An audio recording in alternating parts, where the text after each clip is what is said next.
Okay, and the continuation for the 4 majors analysis update for the 27th of October 2010. It's sterling against US dollar pair next. We're looking at.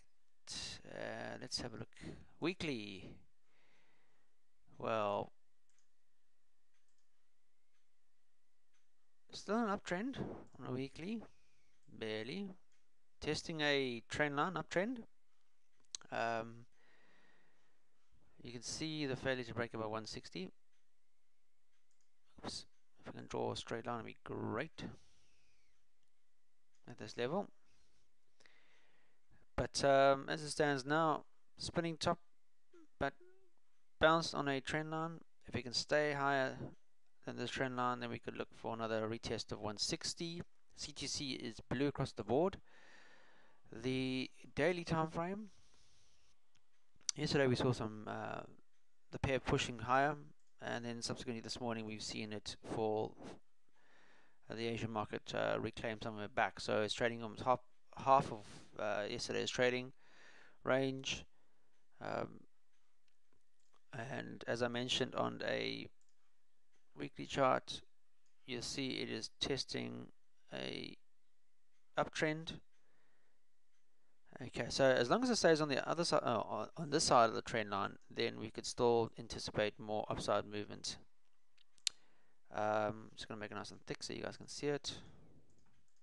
There we go. You can close that now. Thank you.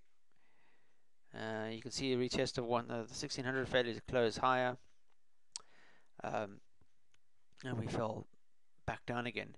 But if we see more selling today and retest this, it's going to confirm that pair is not interested in trading higher than 1585, because you'll notice that there was a previous ceiling level, a failure to trade higher back on these two candles, and we could see a reoccurrence of that again on this setup. So it'll be showing a bit more negative influence, and if that was the case, then as on the euro, you'd be getting a swing lower. Okay, we had a swing lower here and it was broken and then cancelled, and then now we can get another one. So this could be another squeeze.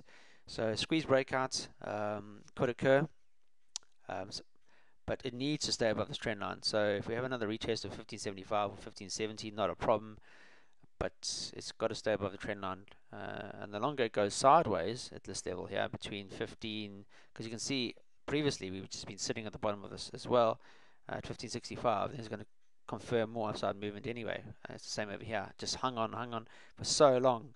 There had to be some sort of give. I know it was down, but it was still on a strong support, and we could see the same thing happening here. So let's have a look at our 4-hour time frame. Yeah, you can see it's falling now.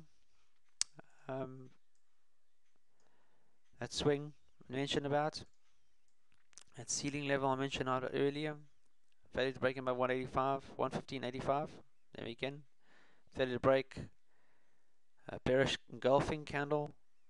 Entry to go short. Looking at your smaller time frames, your first target will be 175, 1575. Sorry, it's been there before. So, and an hourly chart, you can see now how that's just panned out. So if you're working up and seeing an hourly chart, you would be looking for a break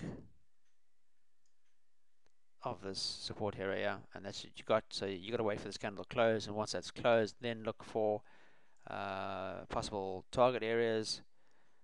That one was almost coming up, but ultimately way down here at 1566 would be your ultimate target. Okay, so CTC closes like that, then we could see some shorting opportunities. That's it on sterling. I'm going to be back next with the US dollar against the Swiss franc. See you in a couple of ticks.